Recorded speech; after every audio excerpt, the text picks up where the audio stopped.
Ele enterrou a esposa viva por causa de dinheiro, mas 19 anos depois ela reaparece. E é a juíza que vai decidir o destino dele. Quando ele achou que venceu, começou a sua sentença. Inscreva-se no canal e ative o sino. São Paulo, março de 2006. O apartamento na Zona Oeste respirava a simplicidade de um casal jovem que construía sua vida com amor e sonhos modestos. Helena Cardoso, aos 28 anos, organizava meticulosamente os papéis da herança de sua avó sobre a mesa da cozinha quando ouviu o som familiar da chave girando na fechadura.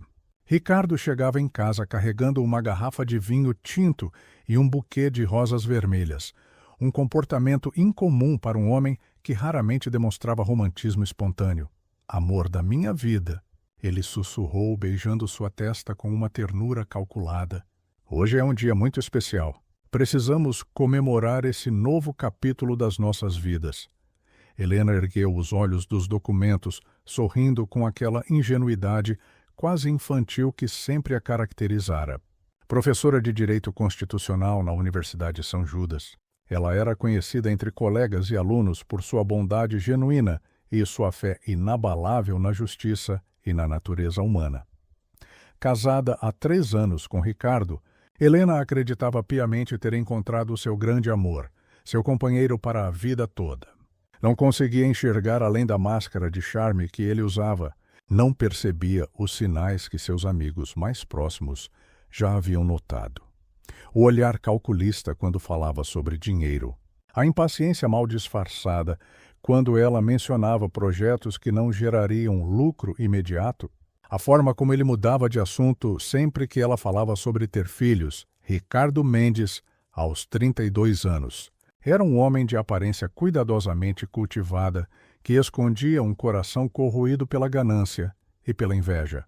Corretor de imóveis de desempenho medíocre, passava os dias observando os colegas bem-sucedidos com um ressentimento que crescia como um tumor maligno.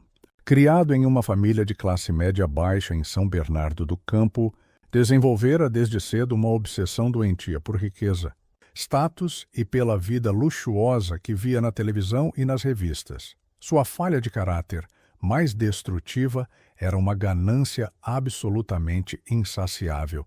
Não importava quanto dinheiro possuísse. Nunca era suficiente. Essa fome constante por mais e mais o transformara ao longo dos anos em um homem capaz de qualquer atrocidade para satisfazer seus desejos materiais. E agora, com a morte da avó materna de Helena na semana anterior, ele finalmente vislumbrava a oportunidade dourada que esperava há anos.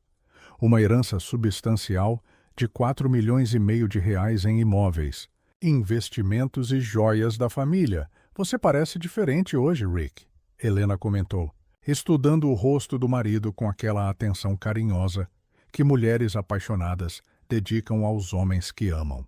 "Seus olhos estão brilhando de um jeito que não vejo há tempos." Ricardo forçou um sorriso que não alcançou os olhos, servindo o vinho tinto em 2 taças de cristal que haviam ganhado de casamento. "É porque finalmente podemos pensar no nosso futuro sem as preocupações financeiras que sempre nos atormentaram", ele respondeu, tentando manter a voz firme enquanto suas mãos tremiam imperceptivelmente.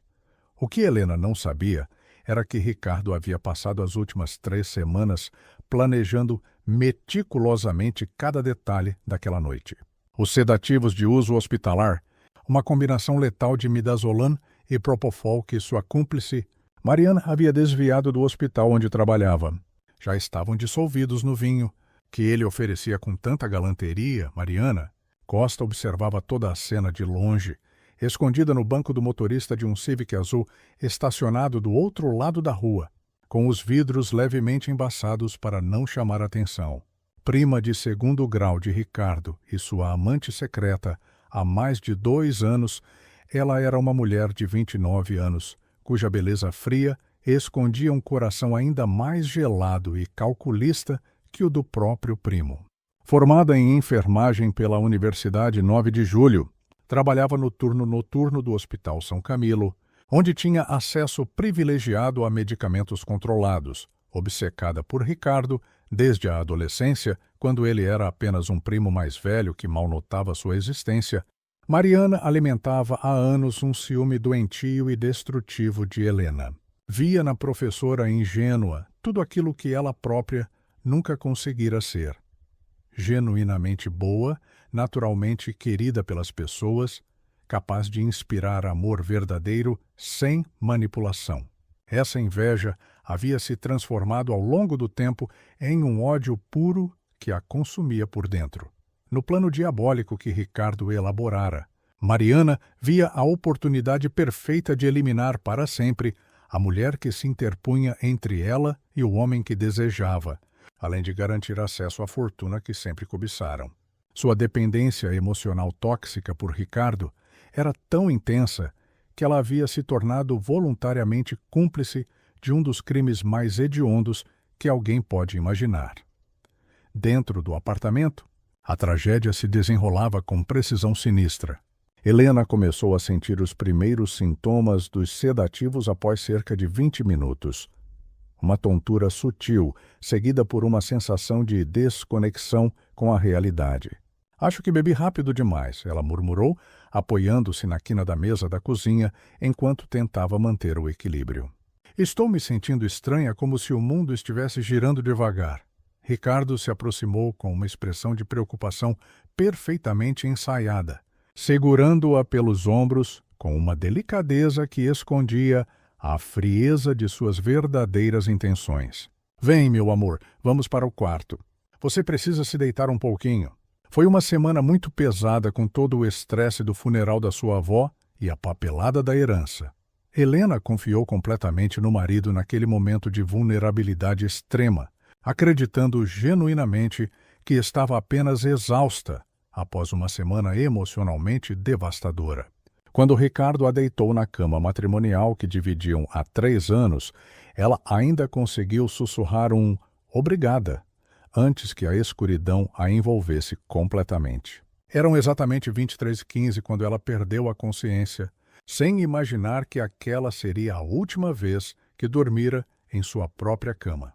O corpo inerte de Helena foi cuidadosamente posicionado no banco traseiro, coberto com cobertor e fixado com cinto de segurança. Ricardo fez sinal discreto para Mariana, que imediatamente ligou o motor do Civic.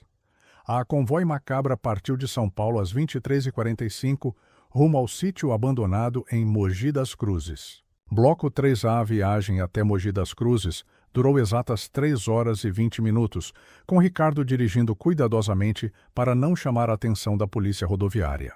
Ele havia escolhido aquela rota específica por conhecer cada radar, cada posto de controle, cada trecho onde a fiscalização era mais rigorosa.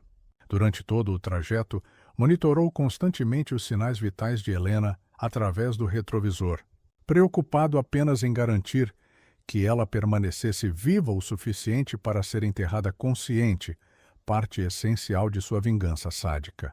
Helena despertou brevemente por volta das 2h30, quando o carro fazia uma curva mais acentuada na estrada vicinal que levava ao sítio. Através da névoa dos sedativos, ela sentiu suas mãos serem amarradas com cordas grossas e ásperas. Ouviu vozes distantes conversando em sussurros urgentes. Uma das vozes era inconfundivelmente masculina, Ricardo, mas havia também uma voz feminina que ela não conseguia identificar através da confusão mental causada pelas drogas. Ela está acordando mais cedo do que prevíamos, disse Mariana com nervosismo evidente na voz, enquanto checava a pulsação de Helena no pulso. O metabolismo dela deve estar processando os sedativos mais rápido que o normal. Ricardo parou o carro abruptamente na estrada de terra, irritado com a complicação imprevista. Então aplica mais uma dose. Não podemos correr o risco dela acordar completamente antes de terminarmos o serviço. Mariana preparou rapidamente uma segunda injeção, com uma dose ainda mais concentrada de sedativos, aplicando-a diretamente na veia jugular de Helena com a precisão de uma profissional médica experiente. Pronto, ela anunciou com satisfação doentia. Agora ela vai ficar inconsciente por pelo menos mais 4 horas, tempo suficiente para terminarmos tudo e voltarmos para São Paulo antes do amanhecer. O sítio abandonado que Ricardo havia escolhido ficava no final de uma estrada de terra que não constava nos mapas oficiais, cercado por mata fechada e distante, pelo menos 5 quilômetros da propriedade habitada mais próxima. A casa em ruínas havia sido construída nos anos 1940 por um fazendeiro que falira durante a crise do café e desde então permanecia desocupada, sendo gradualmente reclamada pela vegetação nativa. Eram 3h30 da madrugada quando os 2 carros finalmente chegaram ao destino final. A lua nova tornava a escuridão quase absoluta, quebrada apenas pelos faróis dos veículos e por uma lanterna de alta potência que Mariana havia trazido do hospital. O silêncio do local era opressivo, interrompido apenas pelos sons noturnos da mata, grilos, corujas e o farfalhar ocasional de pequenos animais na vegetação. Ricardo e Mariana trabalharam com eficiência sinistra, movidos por uma mistura de adrenalina, ganância e uma excitação sádica que nenhum dos dois estava disposto a admitir. Primeiro, retiraram o caixão barato do porta-malas do Corolla, uma peça de madeira compensada que Ricardo havia comprado em uma funerária de bairro por apenas R$300, escolhida propositalmente por sua baixa qualidade para acelerar o processo de decomposição. O caixão foi cuidadosamente posicionado no fundo da cova de 2 metros que Ricardo havia cavado previamente, testado para garantir que se encaixava perfeitamente nas dimensões calculadas. Mariana estendeu um lençol branco no fundo da caixa, um toque de falsa dignidade que ela insistiu em adicionar, talvez para amenizar minimamente a culpa que começava a corroer sua consciência nos momentos de silêncio. Helena foi então retirada do carro e carregada até a beira da sepultura. Mesmo inconsciente, seu corpo reagia instintivamente ao frio da madrugada, tremendo levemente enquanto era posicionada dentro do caixão. Naquele momento, ela ainda respirava normalmente. Seu coração batia com regularidade, seus sonhos eram apenas confusos fragmentos de memórias misturadas com os efeitos dos sedativos. Última chance de mudar de ideia. Mariana sussurrou, embora sua voz não demonstrasse nenhuma intenção real de interromper o plano. Depois que fecharmos essa tampa, não haverá mais volta. Ricardo a olhou com uma frieza que a fez reconhecer que estava diante de um homem completamente diferente daquele, por quem se apaixonara. Foi naquele momento exato que Helena teve seu último momento de consciência antes de ser enterrada. Os efeitos dos sedativos diminuíram ligeiramente, permitindo que ela entreabrisse os olhos e vislumbrasse fragmentos da cena ao seu redor. O céu estrelado acima dela, o rosto de Ricardo inclinado sobre o caixão, uma mulher desconhecida segurando uma lanterna. Por favor? Ela conseguiu sussurrar com uma voz quase inaudível. O que está acontecendo? Ricardo olhou diretamente nos olhos da mulher que havia prometido amar e proteger até que a morte os separasse. E não demonstrou nem um segundo de hesitação. Adeus, Helena, ele disse simplesmente, antes de fechar a tampa do caixão com força e começar a pregar as tábuas com martelo e pregos longos que havia trazido especificamente para aquele propósito. O som dos primeiros pregos sendo cravados na madeira ecoou como tiros na madrugada silenciosa, cada martelada selando mais definitivamente o destino que Ricardo e Mariana acreditavam ter traçado para Helena. Dentro do caixão, ela despertou completamente quando ouviu o primeiro impacto do martelo contra a madeira, compreendendo instantaneamente e com horror absoluto a realidade de sua situação. Seus gritos desesperados foram imediatamente abafados pela madeira e começaram a se tornar ainda mais distantes à medida que as primeiras pás de terra batiam contra a tampa do caixão. Ricardo, por favor! Eu estou viva! Ela gritava com toda a força que seus pulmões conseguiam produzir, socando a madeira com os punhos, arranhando com as unhas até que começaram a sangrar. Por quase 1h30, os 2 assassinos jogaram terra sobre aquela que acreditavam ser a sepultura definitiva de Helena. Quando terminaram, a superfície estava perfeitamente nivelada com o solo circundante, e eles espalharam folhas secas, galhos e outros detritos naturais por cima para camuflar completamente qualquer evidência de que o solo havia sido perturbado. Na manhã seguinte, Ricardo iniciou a segunda fase de seu plano criminoso com uma performance digna dos melhores atores teatrais. Às 8h30 em ponto, dirigiu-se à delegacia de polícia da Vila Madalena, onde prestou queixa oficial do desaparecimento de sua amada esposa. Vestindo roupas amarrotadas preparadas propositalmente para simular uma noite em claro de preocupação, com olhos vermelhos produzidos artificialmente, ele incorporou o papel do marido desesperado com maestria impressionante. Doutor delegado. Ele começou com voz embargada. Minha esposa desapareceu ontem à noite e eu não sei mais o que fazer. Ela saiu de casa por volta das 21h30, dizendo que ia caminhar um pouco na praça do bairro para clarear a mente depois de uma semana muito difícil. Perdemos a avó dela no funeral na segunda-feira, e ela não estava conseguindo lidar bem com a dor. Enquanto Ricardo interpretava o marido aflito, 3 metros abaixo da terra, em Mogi das Cruzes, Helena lutava pela própria vida em condições que desafiariam os limites de resistência humana. O caixão de madeira compensada barata havia se revelado uma escolha ainda mais sinistra do que Ricardo imaginara. A estrutura precária, combinada com a pressão da terra úmida e a alternância entre calor do dia e frio da noite, criava fissuras nas junções das placas. Helena havia descoberto esse padrão durante sua segunda noite de cativeiro subterrâneo. Durante as horas mais frias da madrugada, quando as fissuras se abriam, ela posicionava seu rosto próximo às rachaduras e respirava o ar externo com parcimônia calculada. A água da chuva que infiltrava através dessas mesmas fendas tornou-se sua salvação. Não era limpa. Estava misturada com terra, mas mantinha seu corpo hidratado. No quarto dia, quando a chuva havia amolecido suficientemente a terra e comprometido ainda mais a estrutura do caixão, Helena tomou a decisão que salvaria sua vida.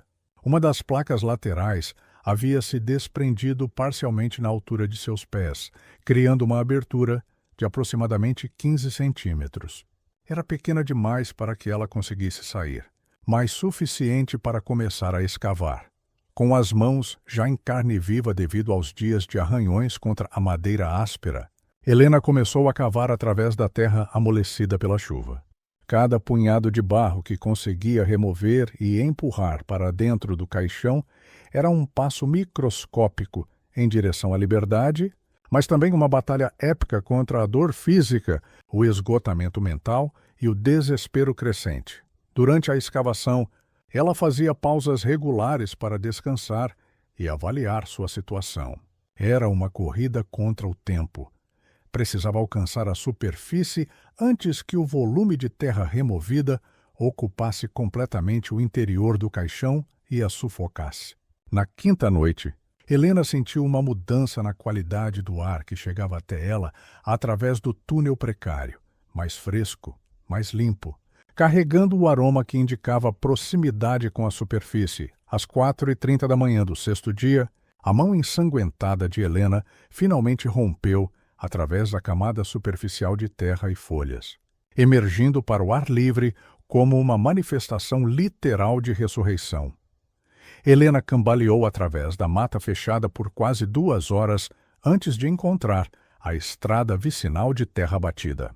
Seu corpo estava irreconhecível, cabelos cheios de lama e detritos orgânicos, pele pálida e machucada, roupas rasgadas que mal cobriam sua magreza extrema, pés descalços e feridos pelos galhos e pedras do caminho.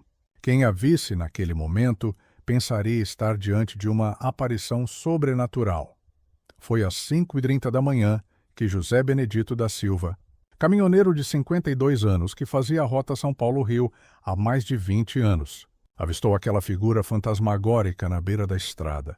Seu primeiro impulso foi o medo, mas José era um homem de coração grande, criado para sempre ajudar o próximo. Freou o caminhão e desceu da cabine com cuidado. "Moça, você está bem? Precisa de ajuda?" Helena olhou para ele com olhos que haviam visto os limites extremos do sofrimento humano. Quando tentou falar, sua voz saiu como um sussurro rouco. Me enterraram viva. Meu marido, me enterraram.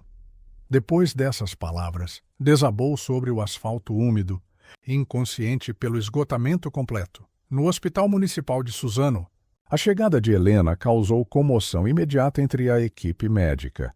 Dr. Marcos Antônio Ferreira realizou os primeiros atendimentos com horror crescente. Helena apresentava desnutrição severa, desidratação extrema, ferimentos nas mãos compatíveis com escavação prolongada sob pressão e sinais evidentes de trauma psicológico profundo. Suas unhas estavam completamente destruídas, com restos de madeira e terra incrustados. Mas quando Helena tentou explicar coerentemente o que havia acontecido, balbuciando sobre ser enterrada viva pelo marido em conspiração com uma enfermeira por causa de uma herança de milhões de reais, a equipe médica chegou à conclusão de que estava diante de uma paciente com episódio psicótico grave. Delírios persecutórios complexos, anotou o Dr. Marcos no prontuário. Em 15 de março de 2006, 3 dias após sua emergência literal dos mortos, Helena foi transferida para o Hospital Psiquiátrico Pinel, em Pirituba, como paciente indigente sem identificação confirmada. O diagnóstico oficial era episódio psicótico agudo com delírios persecutórios. Sua história sobre ter sido enterrada viva foi catalogada como construção delirante complexa. Durante os primeiros 2 anos naquela instituição, Helena permaneceu em estado de semiconsciência induzido farmacologicamente. O coquetel de medicamentos psiquiátricos pesados transformou sua mente brilhante em uma névoa constante de confusão. Cada vez que tentava contar sua verdadeira história, a dosagem era aumentada. Enquanto Helena definhava no manicômio, Ricardo e Mariana viviam os primeiros anos de seu paraíso, construído sobre sangue. Com a ajuda de advogado corrupto, Ricardo conseguiu que Helena fosse declarada legalmente morta em tempo recorde. Os 4,5 milhões de reais foram transferidos integralmente para ele como viúvo único. Com a fortuna em mãos, Ricardo e Mariana se permitiram todos os luxos com os quais sempre haviam sonhado. Compraram uma cobertura de 300 metros quadrados nos Jardins, com vista para o Parque Ibirapuera, decorada por arquiteto famoso e mobiliada com peças de design italiano. Trocaram o carro por uma BMW X6 importada e uma Mercedes-Benz conversível para Mariana. As viagens internacionais se tornaram frequentes. Dubai para compras de luxo, Paris para jantares em restaurantes com estrelas Michelin, Las Vegas para apostas em casinos exclusivos, Maldivas para lua de mel tardia em resorts 5 estrelas. Nas redes sociais, ostentavam uma vida de sucesso que provocava inveja em todos os seguidores, mas a ganância é um vício progressivo que nunca se satisfaz completamente. Em 2008, confiantes em sua nova condição de ricos, começaram a fazer investimentos cada vez mais arriscados, acreditando que aquela fortuna era inesgotável. Ricardo abriu uma construtora sem conhecimento técnico algum, investindo 2 milhões em um projeto faraônico em Alphaville. Paralelamente, Mariana investiu 800 mil reais em uma clínica de estética de alto padrão na Vila Olímpia, equipada com tecnologia importada da Europa. Apesar de ser enfermeira qualificada, não tinha experiência em gestão empresarial, nem conhecimento sobre o mercado. Contratou funcionários demais, alugou espaço maior que suas necessidades, gastou fortunas em marketing que não gerou retorno esperado. Em 2009, apenas 3 anos após receberem a herança manchada de sangue, ambos os negócios faliram espetacularmente. A construtora de Ricardo acumulou dívidas de 3 milhões com fornecedores e investidores, enquanto a clínica de Mariana fechou devendo mais de 1 milhão para bancos e credores. A justiça bloqueou todos os bens do casal. As brigas se tornaram diárias e violentas. "Você me prometeu que seríamos ricos para sempre." Mariana gritava jogando pratos durante as discussões. "Matamos uma pessoa por esse dinheiro e você desperdiçou tudo." Ricardo respondia com igual fúria. "A culpa é sua também." Gastou uma fortuna naquela clínica inútil. O relacionamento que nascera sobre uma sepultura começou a apodrecer como um cadáver abandonado. O amor que acreditavam sentir revelou-se como sendo apenas ganância compartilhada e cumplicidade criminosa. Sem o dinheiro que os unia, descobriram que não havia nada sólido entre eles, apenas o peso esmagador da culpa por um crime hediondo. Em 2012, depois de venderem tudo o que restava para pagar parte das dívidas, separaram-se definitivamente. Mariana fugiu para Ribeirão Preto levando os últimos R$ 50.000, onde abriu consultório de enfermagem domiciliar, usando documentos parcialmente falsificados. Ricardo permaneceu em São Paulo, mudando-se para apartamento alugado em Guarulhos. A culpa se tornou um parasita que se alimentava da alma de Ricardo. Começou a beber pesadamente para conseguir dormir, assombrado por pesadelos, onde ouvia Helena gritando debaixo da terra. Desenvolveu síndrome do pânico, depressão severa, paranoia de que alguém descobriria a verdade sobre o crime. Durante o 3º ano de internação, Helena estava completamente quebrada. Os medicamentos haviam tornado sua mente nebulosa ao ponto de ela começar a questionar a própria sanidade. Os cabelos, prematuramente embranquecidos pelo trauma e pelos efeitos colaterais dos psicofármacos, caíam em mechas. Seu corpo havia se tornado esquelético. Pesava apenas 42 quilos e tinha desenvolvido tremores involuntários causados pelo uso prolongado de neurolépticos. O reflexo que via no espelho do banheiro coletivo mostrava uma estranha, uma mulher de 31 anos que aparentava 50, com olhos mortos e amarelados pelos remédios, pele pálida e manchada. Às vezes ficava horas olhando para aquela imagem, tentando reconhecer a professora brilhante e otimista que um dia havia sido. Durante os longos dias de tédio medicamentoso, Helena começou a duvidar progressivamente de sua própria versão dos fatos. Será que eu realmente fui enterrada viva? E ela se perguntava. Ou será que tudo isso não passou de um episódio psicótico, como os médicos dizem?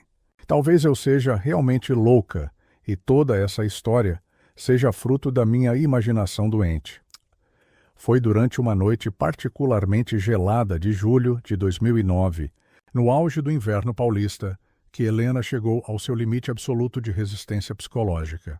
Olhando pela janela gradeada de seu quarto para o céu escuro e sem estrelas, tomou a decisão de que não conseguia mais suportar aquela existência de dor, confusão e descrédito constante, com movimentos precisos e silenciosos para não alertar os enfermeiros do turno da noite. Amarrou um lençol hospitalar às grades da janela de seu quarto. Testou a resistência do nó várias vezes e fez uma alça que posicionou ao redor do pescoço. Se eu sou realmente louca, ela pensou com uma clareza mental que não tinha há anos, então é melhor que tudo termine agora. Enquanto o tecido apertava gradualmente seu pescoço e sua visão começava a escurecer, Helena sentiu pela primeira vez em 3 anos uma sensação que poderia ser descrita como paz. Finalmente, toda aquela dor e confusão terminaria. Não haveria mais medicamentos forçados, não haveria mais olhares de pena e descrença. Foi exatamente naquele momento, limite entre a vida e a morte, que o padre Antônio Silva fez sua aparição providencial na vida de Helena. Durante sua ronda noturna de oração pelos corredores da ala psiquiátrica, um hábito que mantinha há mais de 10 anos, ele notou uma sombra estranha projetada na porta do quarto. 23, e decidiu investigar. Padre Antônio Silva era um homem de 65 anos, cuja própria história de dor e redenção o havia preparado para reconhecer o sofrimento genuíno quando o encontrava. Ex-advogado criminalista de sucesso, que abandonou a profissão após perder a esposa e filha, de 8 anos, em acidente causado por motorista embriagado. Havia encontrado na fé católica um novo propósito para uma vida que parecia ter perdido todo o sentido. Quando encontrou Helena com o lençol ao redor do pescoço, não hesitou nenhum segundo. Usando o canivete que sempre carregava, cortou o lençol e segurou o corpo desfalecido de Helena em seus braços, enquanto ela tossia violentamente e tentava recuperar a respiração. Eu acredito em você. Foram as primeiras palavras que Padre Antônio disse, segurando as mãos trêmulas de Helena enquanto ela chorava convulsivamente. Eu não sei ainda no que acreditar, mas acredito que você está sofrendo de verdade. E acredito que existe uma razão real para esse sofrimento. Conte-me tudo desde o início, e eu vou ouvir sem julgar. Pela primeira vez em 3 anos e 4 meses, alguém olhou para Helena não como uma paciente psiquiátrica problemática, mas como um ser humano que merecia ser ouvido e compreendido. Entre soluços que pareciam vir das profundezas de sua alma, ela contou toda a história: o jantar romântico, o vinho com sedativos, acordar no caixão, a terra sendo jogada sobre a tampa, os dias escavando com as mãos em carne viva.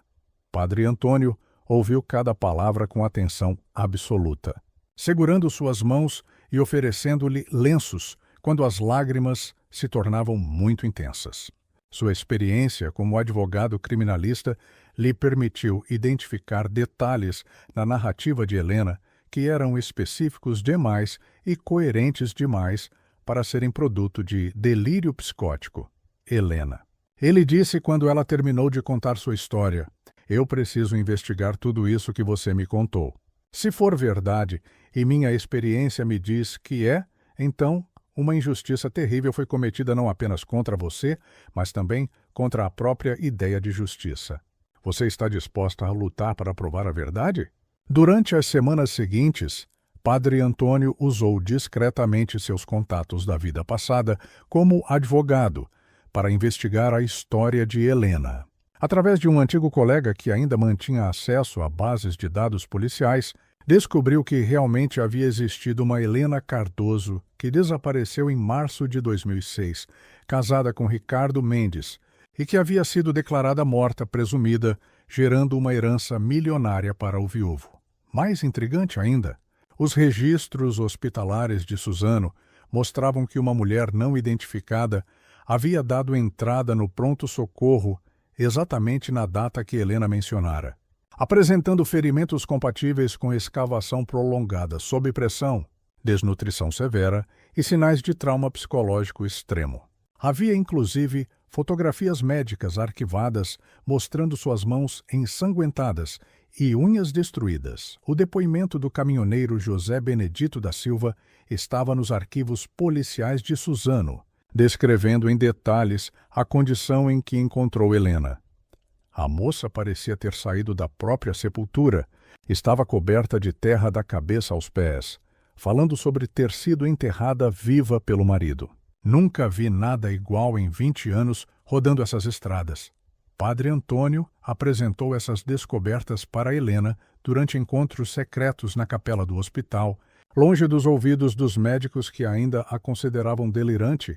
"Você não é louca, Lafena? Você é uma sobrevivente de um dos crimes mais hediondos que já ouvi falar. E agora você tem uma escolha: aceitar essa injustiça ou lutar para recuperar sua identidade." Pela primeira vez em 4 anos, algo profundo acordou dentro de Helena. Não era mais a professora ingênua e confiante que havia sido. Aquela mulher havia morrido simbolicamente enterrada naquele caixão. Quem estava emergindo agora era alguém forjado na dor mais extrema, temperado pela traição mais profunda, motivado por uma sede de justiça que transcendia qualquer consideração pessoal.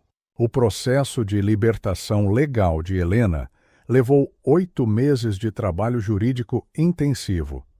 Padre Antônio conseguiu a ajuda de seu amigo advogado, Dr. Augusto Ferreira, especialista em direitos humanos e revisões de internações psiquiátricas compulsórias. Juntos, comprovaram que Helena havia sido internada erroneamente, que sua história tinha fundamentos verificáveis através dos registros hospitalares e policiais.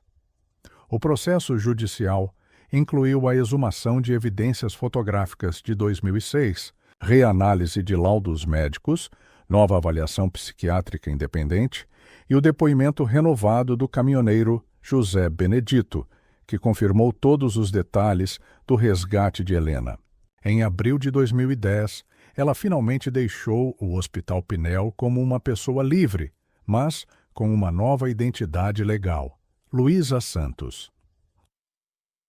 A criação dessa identidade alternativa foi possível através de um processo excepcional de proteção de testemunha que Dr. Augusto conseguiu no Ministério Público Estadual. Argumentando o risco iminente de morte caso Ricardo Mendes descobrisse que Helena estava viva, o MP autorizou a criação de documentos completamente novos, incluindo CPF, RG, histórico escolar reconstituído.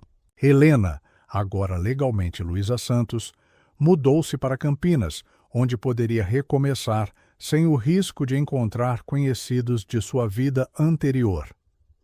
Conseguiu emprego como atendente em um pequeno escritório de advocacia criminal, aceitando salário baixo em troca da oportunidade de reaprender na prática o funcionamento do sistema judiciário. Sua mente, finalmente livre das drogas psiquiátricas que a haviam mantido em estado de confusão por 4 anos, recuperou rapidamente toda a agilidade intelectual que sempre a caracterizara.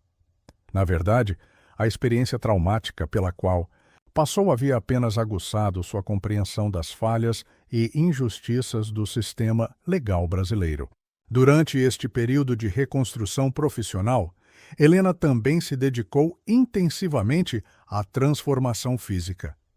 Começou a fazer musculação e artes marciais, não apenas para recuperar a força que a internação havia roubado, mas também para desenvolver a confiança física necessária para enfrentar qualquer situação de confronto futuro. Seu corpo tornou-se gradualmente firme e atlético. A transformação da aparência foi igualmente dramática. Helena tingiu os cabelos prematuramente grisalhos para um castanho escuro sofisticado e adotou um corte moderno que moldava seu rosto de forma completamente diferente. Começou a usar óculos de grau com armação elegante que alteravam significativamente sua fisionomia e desenvolveu um estilo de vestir sóbrio, mas impecavelmente elegante. Em setembro de 2011, Luísa prestou novamente o exame da Ordem dos Advogados do Brasil sob sua nova identidade. Não apenas passou, como ficou em primeiro lugar entre todos os candidatos do estado de São Paulo, um feito que chamou a atenção da mídia jurídica e abriu portas profissionais importantes. Em 2012, aos 34 anos, Luísa ingressou no programa de mestrado em Direito Penal da Unicamp, escolhendo como área de especialização crimes contra a vida e fraudes sucessórias, não por coincidência. Sua dissertação tornou-se referência acadêmica na área e foi posteriormente publicada como livro. Durante o mestrado, trabalhou no escritório dos professores Dr. Carlos Eduardo Mendes e Dra. Ana Lucia Ferreira, onde impressionou os sócios com sua capacidade analítica extraordinária e sua empatia particular por vítimas de crimes violentos. Havia algo em sua abordagem que demonstrava compreensão visceral do sofrimento humano. Durante todos esses anos de reconstrução, Helena monitorava discretamente Ricardo e Mariana através de uma rede de contatos que desenvolveu no meio jurídico. Sabia que eles haviam perdido toda a herança em negócios mal-sucedidos que haviam se separado traumaticamente, que Ricardo estava se afundando no alcoolismo e vivendo em condições precárias. Mas Helena esperou. Esperou com a paciência metodológica de quem havia passado dias escavando túneis subterrâneos com as mãos em carne viva. Porque sabia que a ganância que levou Ricardo e Mariana a cometer aquele crime eventualmente os destruiria completamente. Ela apenas precisava estar na posição certa quando isso acontecesse.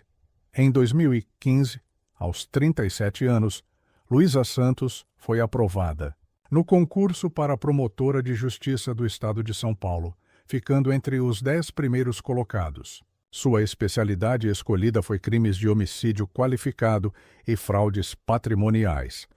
Em 2018, foi nomeada juíza da 4ª Vara Criminal de São Paulo, tornando-se uma das magistradas mais jovens do tribunal. Sua reputação no meio judiciário era de uma juíza que jamais se deixava enganar por performances teatrais. A doutora Luísa parece ter um detector interno de mentiras, comentavam promotores e defensores. Seu gabinete na Avenida Paulista se tornou símbolo de justiça implacável, mas sempre fundamentada na lei. Ricardo, agora com 49 anos, estava irreconhecível. O homem charmoso havia se transformado em indivíduo de aparência descuidada e prematuramente envelhecida. Cabelos ralos e grisalhos, olheiras profundas, barriga do alcoolismo, tremores nas mãos devido à ansiedade constante. Vivia sozinho, em Guarulhos, pagando aluguel atrasado com dinheiro de pequenos golpes e empréstimos com agiotas. Em março de 2025, exatos 19 anos após ter enterrado Helena viva, Ricardo Mendes chegou ao fundo do poço de sua existência miserável. Devendo R$ 15.000 para agiotas que ameaçavam quebrar suas pernas caso não recebessem o pagamento, até o final da semana, ele tomou a decisão desesperada que selaria definitivamente seu destino. Tentaria roubar uma joalheria na rua Oscar Freire para conseguir dinheiro rápido. Na manhã de 12 de março de 2025, exatamente 19 anos após o crime hediondo, Ricardo entrou na joalheria Brilhante Luxo, armado com uma pistola de brinquedo que havia comprado numa loja de departamentos. Seu plano era patético. Renderia os funcionários, pegaria as alianças de ouro do mostruário e sairia correndo antes que alguém chamasse a polícia. Mas Ricardo não era um criminoso profissional. Era apenas um homem desesperado, cuja vida havia desmoronado devido às consequências de suas próprias escolhas.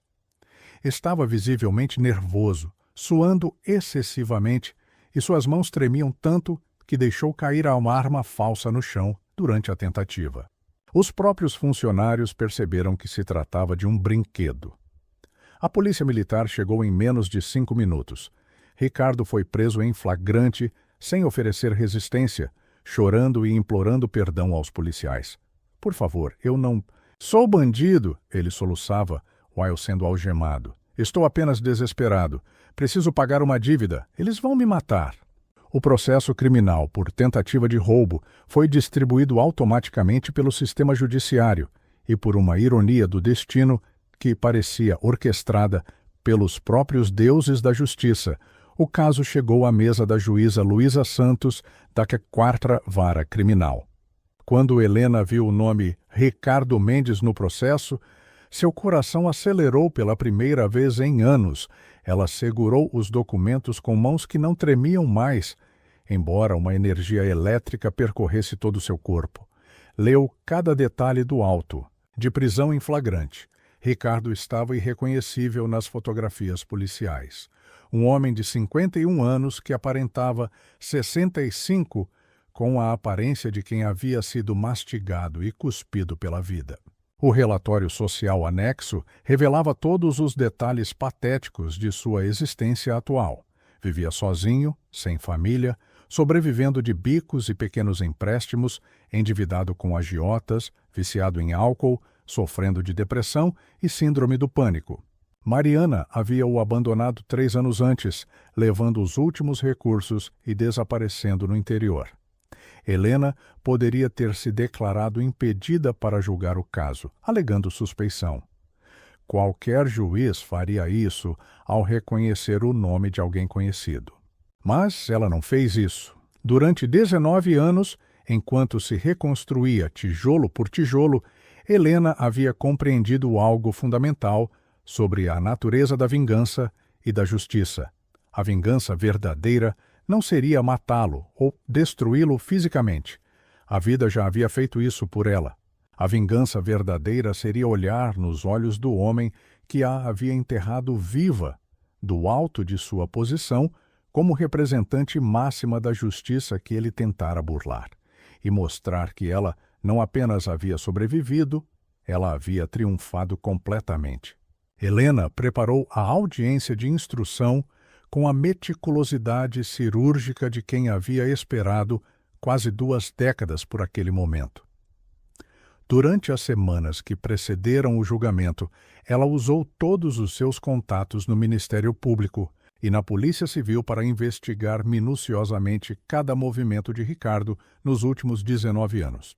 Descobriu registros bancários mostrando como ele havia dilapidado sistematicamente toda a herança em investimentos fraudulentos.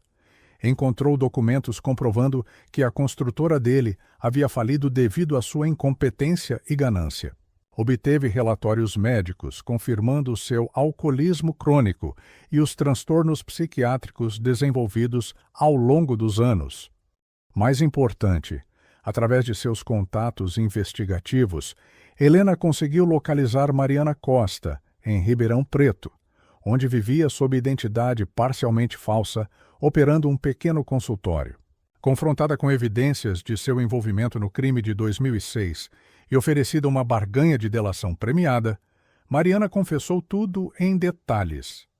A gravação da confissão de Mariana foi devastadora.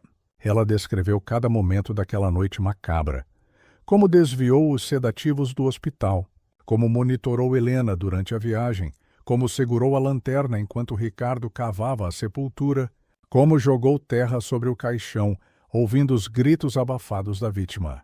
Eu estava com tanto ciúme dela, Mariana admitiu chorando, que achei que seria fácil esquecer depois que ela morresse, mas nunca consegui esquecer os gritos. Helena também solicitou oficialmente a reabertura da investigação sobre o desaparecimento de Helena Cardoso de 2006, apresentando sua verdadeira identidade ao Ministério Público sob sigilo judicial absoluto.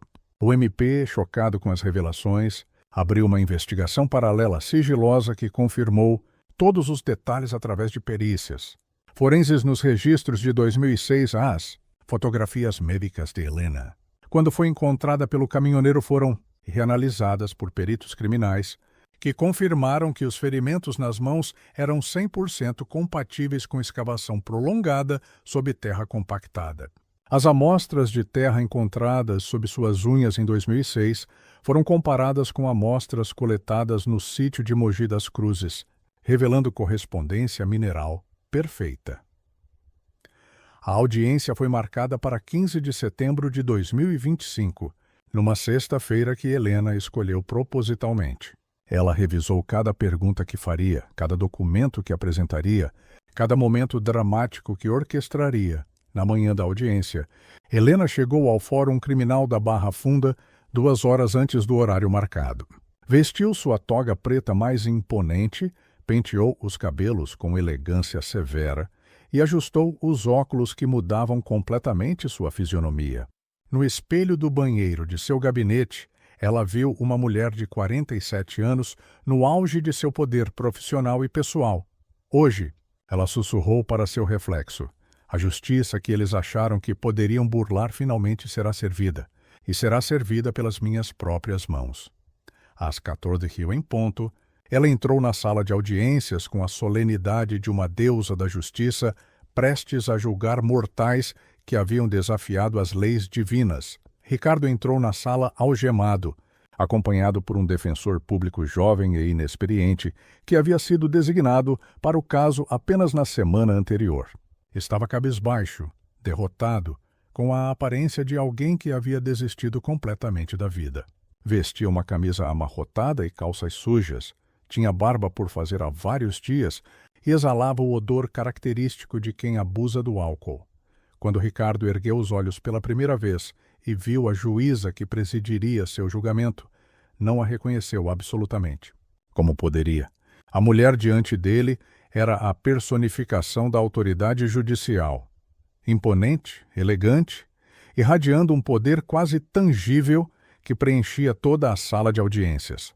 Não havia nada nela que lembrasse remotamente a Helena submissa e ingênua que ele havia enterrado viva 2 décadas atrás. A audiência prosseguiu normalmente durante os primeiros 40 minutos. Helena interrogou Ricardo metodicamente sobre o crime de tentativa de roubo, sobre sua situação financeira atual, sobre as dívidas com agiotas, sobre como havia chegado àquele ponto de desespero em sua vida. Ele respondia com a voz embargada, admitindo sua culpa, implorando clemência. Meritíssima. Ele disse com lágrimas nos olhos: Eu sei que não tenho desculpas para o que fiz. Sou um homem que perdeu tudo na vida por causa da própria ganância e estupidez. Mereço qualquer punição que a senhora decidir aplicar. Só peço que considere que nunca fui violento, que isso foi um ato de desespero, não de maldade. Foi exatamente nesse momento que Helena decidiu fazer a pergunta que mudaria tudo para sempre.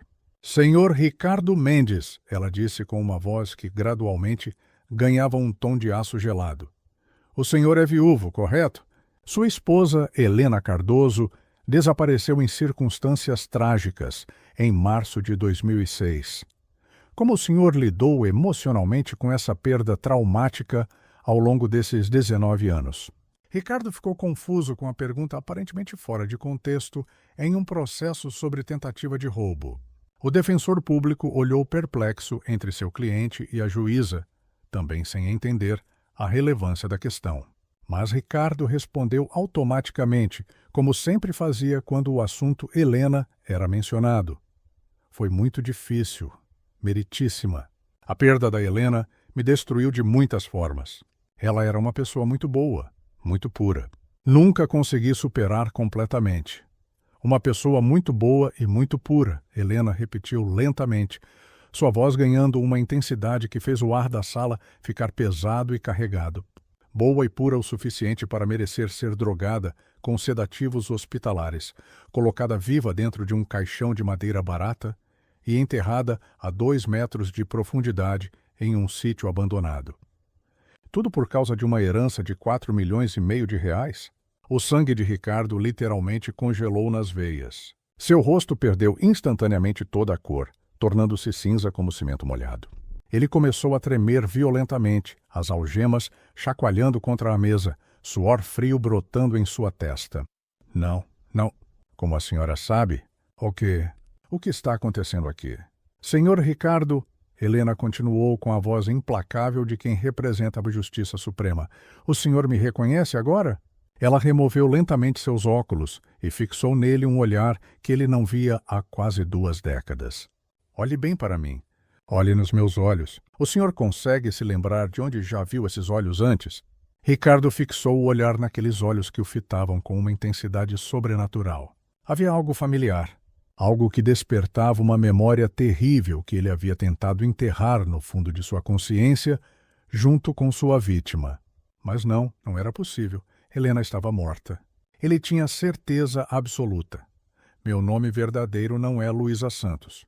Helena anunciou com uma solenidade que ecoou pelas paredes da sala como um decreto divino. Eu sou Helena Cardoso, sua esposa, e eu sobrevivi ao que vocês fizeram comigo. O mundo de Ricardo desabou completamente naquele instante. Colapso total, começou a hiperventilar descontroladamente. Você está morta? Eu te enterrei. Vi você morrer. Não é possível. Ele balbuciava entre soluços de pânico puro. O senhor me enterrou viva junto com Mariana Costa em um sítio abandonado em Mogi das Cruzes, na noite de 12 de março de 2006. Vocês me drogaram com sedativos roubados do hospital, me colocaram em um caixão de madeira barata e me deixaram para morrer sufocada, tudo para ficarem com minha herança. Mas o senhor cometeu um erro fatal. Escolheu um caixão barato demais. Ele se quebrou com a chuva. E eu consegui cavar minha saída da sepultura que vocês prepararam. Helena fez um gesto para os oficiais de justiça. Façam entrar as evidências. 2 investigadores do Ministério Público entraram carregando caixas de provas. Fotografias ampliadas foram exibidas. Helena, em 2006, coberta de terra, mãos ensanguentadas, unhas quebradas. Laudos periciais provando que as lesões eram compatíveis com escavação sob terra compactada. E o golpe final, a gravação de Mariana Costa confessando tudo. Ricardo Mendes. Helena pronunciou com a solenidade de quem representa a Justiça Suprema, além da tentativa de roubo que o trouxe hoje aqui. O senhor está formalmente acusado de tentativa de homicídio qualificado por motivo torpe e meio cruel, fraude sucessória, falsidade ideológica e apropriação indébita. E eu, a mulher que o senhor enterrou viva e deu por morta, serei a juíza que garantirá que cada dia que o senhor me roubou, O senhor pagará atrás das grades. O julgamento se tornou um dos casos mais notórios da história criminal brasileira. Ricardo foi condenado a 38 anos de prisão em regime fechado.